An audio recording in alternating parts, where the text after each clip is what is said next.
Israel is one of the most racist countries in the world. While you'll never hear anyone in the mainstream media say this, this is actually one of the most important things you need to understand if you want to know what's happening right now.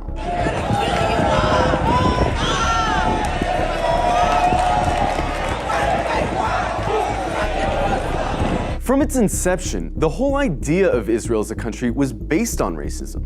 Israel was conceived as a Jewish state, and while there's nothing wrong in principle with Jews having a homeland, the problem is that they insisted that that homeland had to be in Palestine, which already belonged to someone, the Palestinians. The slogan of Israel's founders was "a land for a people without a land." But deep down, they all knew that the only way to have a Jewish majority in Palestine, an Arab country, was to expel the Arabs. One of the founders of Israel, Yosef Weitz, wrote, "There's no room in the country for both peoples. There's no way but to transfer the Arabs from here to neighboring countries." Israel was quite literally founded by expelling and massacring hundreds of thousands of Arabs in a years-long process called the Nakba.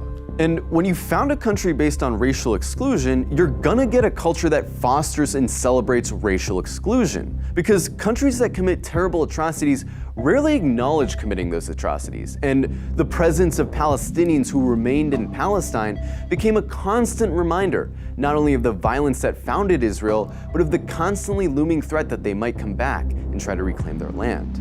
Every day you can find videos coming out of Israel showing Israelis calling for all Arabs to die,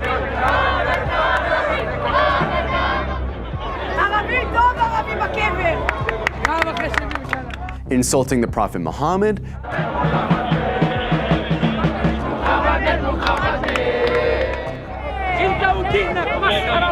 desecrating mosques, spitting on Christians, mocking and celebrating the murder of Palestinians, committing violent hate crimes against Palestinians, watching Gaza get carpet bombed from a cliffside for entertainment. But don't just go off these anecdotes. Let's look at some of the polls. One poll found that 2/3 of Israeli teens believe Arabs to be less intelligent, uncultured, and violent. It also found that 50% of Israelis wouldn't live in the same building as Arabs, wouldn't befriend Arabs, wouldn't let their children befriend Arabs, and wouldn't let Arabs into their homes. Another poll found that 60% of Israeli Jews want segregation from Arabs. Another poll found that half of Israeli Jews agree with the statement, "Most Jews are better than most non-Jews because they were born Jews." The poll also found that 88% of Israeli Jews would be disturbed if their son befriended an Arab girl, and 90% would be disturbed if their daughter befriended an Arab boy. This poll found that about half of Israeli high schoolers don't think Arabs should have the right to vote. Another poll showed that almost half of Israeli Jews don't want Arabs teaching their kids. Not only are these views widely held in Israeli society, they're also represented in government, which codifies these sentiments into law. For example, Israel has a law that says if an Israeli marries a Palestinian, or someone from several other regional Arab states, that person isn't allowed to move in with said Israeli. This law was passed in 2003, but it's been renewed every single year since. Israel also doesn't allow interreligious marriage to be performed in the country, which is meant to deter Jews from marrying non-Jews. In 2018, Israel passed the nation-state law, a law which has constitutional status, which says the right to exercise national self-determination, i.e. have rights, is the exclusive right of Jews, no one else. There's also the Nakba law, which makes it illegal to acknowledge the Nakba, the expulsions of Palestinians that were needed to found Israel. This would be like passing a law to make it illegal to talk about indigenous genocide or slavery in America. There's also the Admissions Committee law, which basically allows towns to operate panels that deny applications for entry based on socio-cultural compatibility, which essentially just legalizes racist housing discrimination.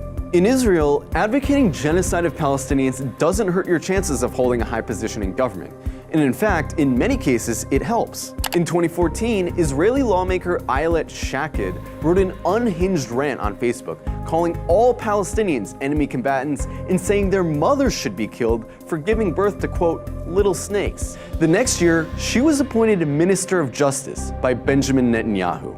Itamar Ben-Gvir, a lifelong admirer of Meir Kahane, an Arab exterminationist, a man who praised a Jewish settler who killed a Palestinian for throwing a rock at him, a man who was famously acquitted after being criminally charged for chanting death to Arabs, is Israel's current Minister of National Security. He's not some fringe figure either. He's one of the most popular politicians in Israel right now. In the last few days, Israel's been working hard to cast itself as the victim of hatred, the victim of terrorism, the victim of anti-Semitism, that they have no choice but to lay siege to Gaza. But underneath this carefully concocted victim complex is a racist, Jewish supremacist state that's been trying to finish the job that the Nakba started for decades. And really, this shouldn't come as a surprise to anyone. After all, they're literally cutting off water and electricity to a city of 2 million people right now. Their generals talk openly about flattening Gaza and killing the animals, meaning Palestinians. It's obvious their goal is genocide.